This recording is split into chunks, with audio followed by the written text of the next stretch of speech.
I'll come back to the NBA. So now she tells you, from a PR perspective, how does that look from an event organizer? You are handling. It was a lot. So, Barack was no longer in office.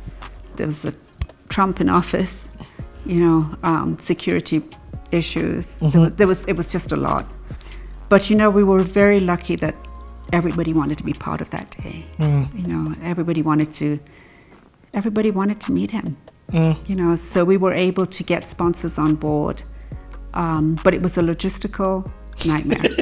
I have to say, in terms of logistics, I don't think I've ever done anything like that before. And, and Lorna, the late Lorna, my lovely, wonderful friend who joined us, and on her first day, I'm like, Lorna, I've got something to tell you. And she said, what? And I said, Obama's coming and we're hosting him. And she just thought, thanks for telling me on my day one, because I couldn't tell anybody. It was just. It was that long. You kept it. I knew it for almost a year.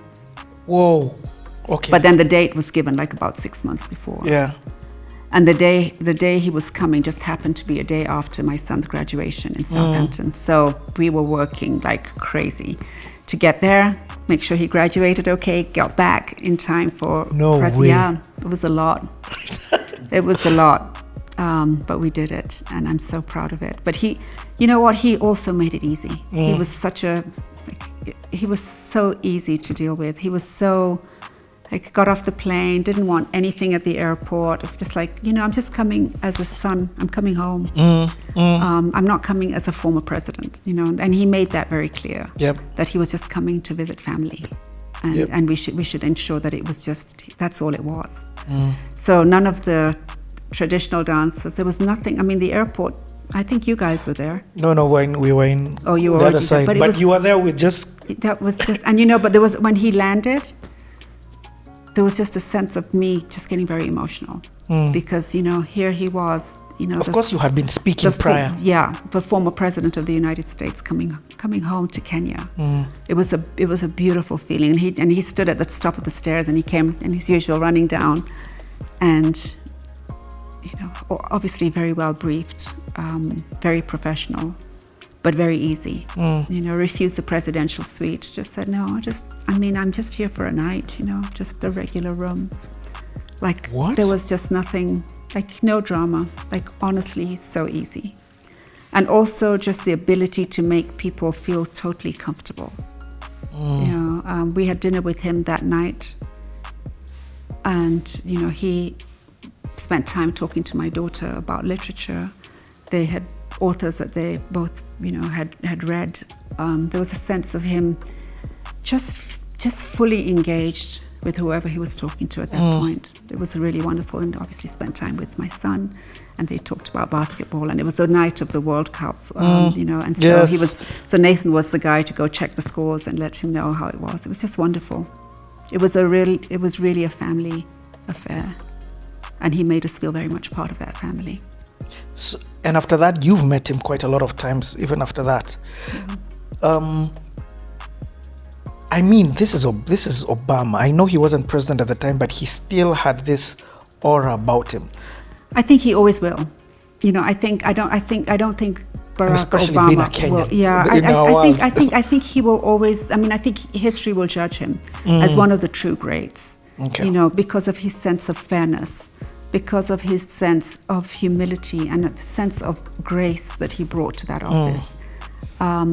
He's just he's a very special person, and I just think that we haven't seen the end of Barack Obama. I like that.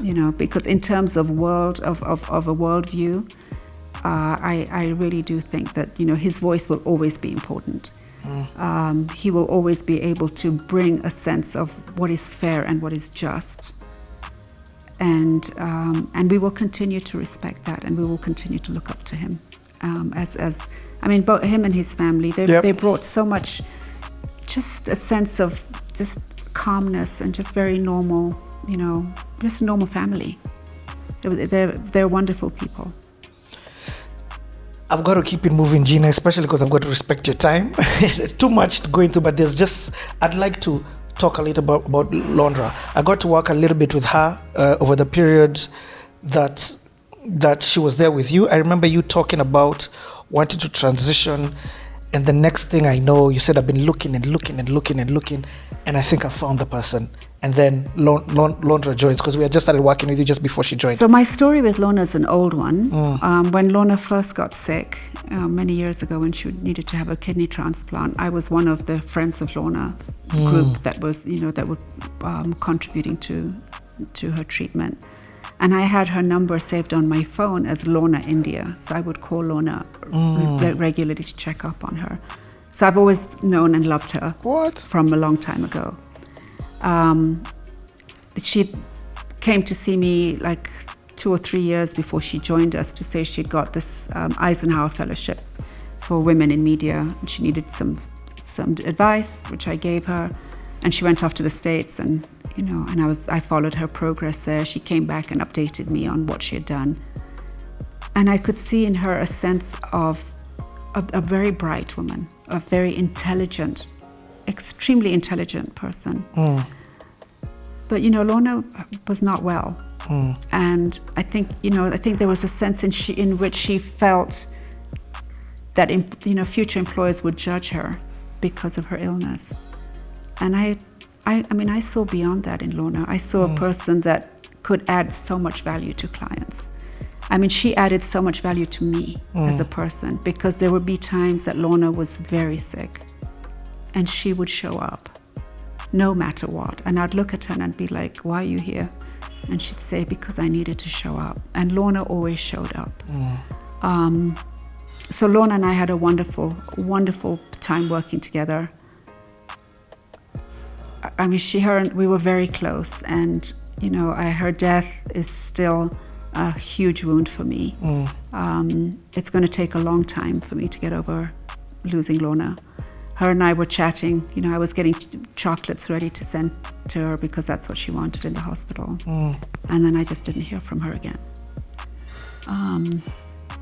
But she impacted so many lives, as we saw the huge outpouring of grief that Kenya experienced. I don't think we've really seen that with many people, but there was just a sense of loss, huge loss, because she was so vibrant and so fair in what she advocated for. And she would set me right many times. She'd be like, no, but this, and I loved that about her. And I will miss her. I'll miss her deeply. And I feel very blessed that her last few years were with me, because we had a wonderful journey together. We really did. We did the Obama event, obviously, but we did NBA. We were able to do. We went to South Africa together for the game. We went to London. We really had a wonderful time together. It was really quality time. And I feel I look back now, and I have so much time, and I'm so grateful for that time that we had. As we started working together, your narrative became so strong about the shaping African conversation. I just want us to touch a little bit more, and also another thing that you were talking about was I could feel the transition was coming. So, and you kept telling me, Richard, I've been doing this for decades. Yeah, I think everybody gets to a point, or hopefully they do, where you build a business, and if you're lucky enough, you can build a brand that you can sell, or you're going to have your children take over. And I think for me it was very clear from my 2 young ones. They're like, hey, what's the plan? And I'm like, well, my plan's here. And they're like, no, this is your dream, and it's not ours. Gina, that's so huge. For you to be able to just let them follow their path. I didn't want to stay in Nanyuki. That was my dad's dream, and I tried it.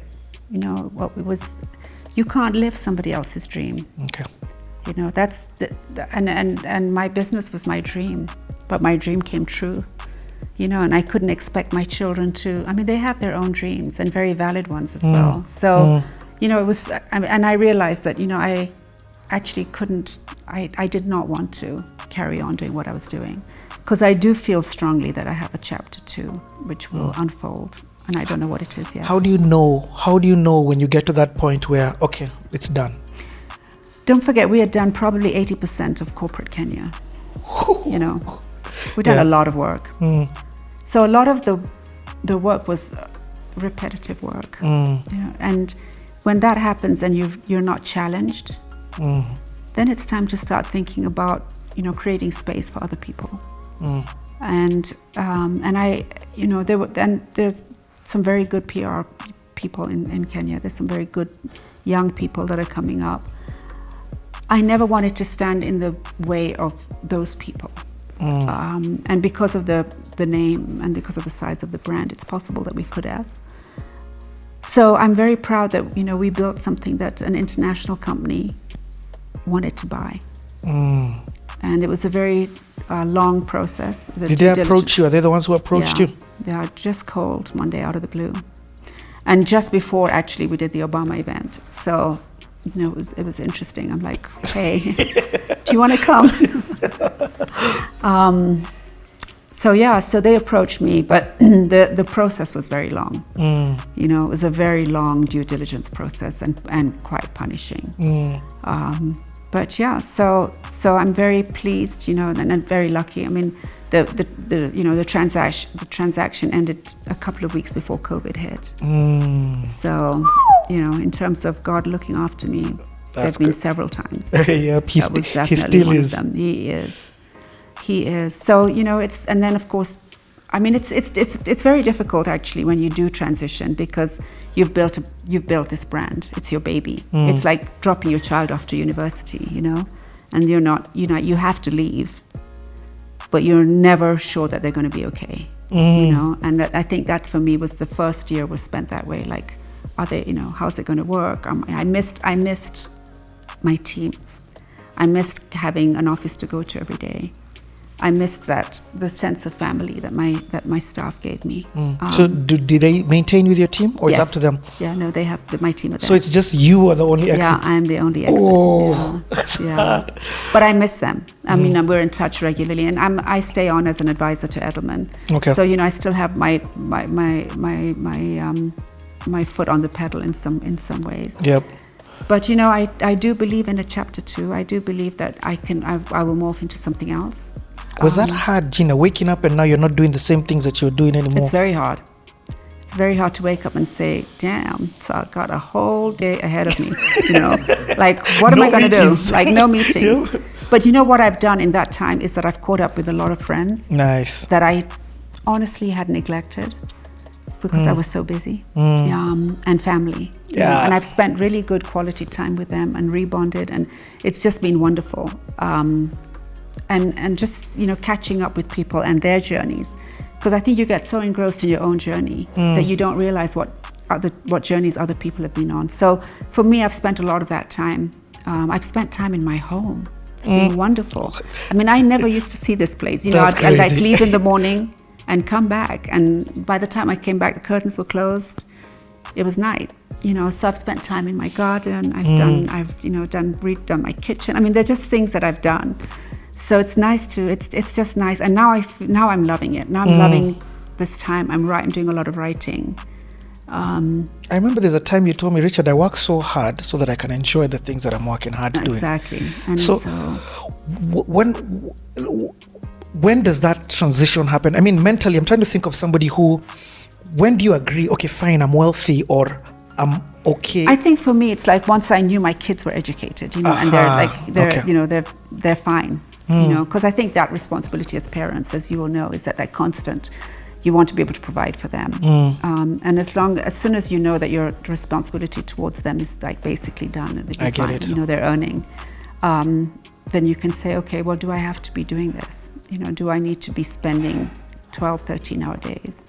And also, I want to enjoy my life when I have the energy to do that. You know, I want to be able to. You know, I think it's very important that, you know, you don't want to be retiring at 80. And then what are you going to do? I mean, I love the fact that I'm still energetic to go and travel and do things and enjoy and experience other things and other cultures and other foods and other things. I'm happy that I can do that.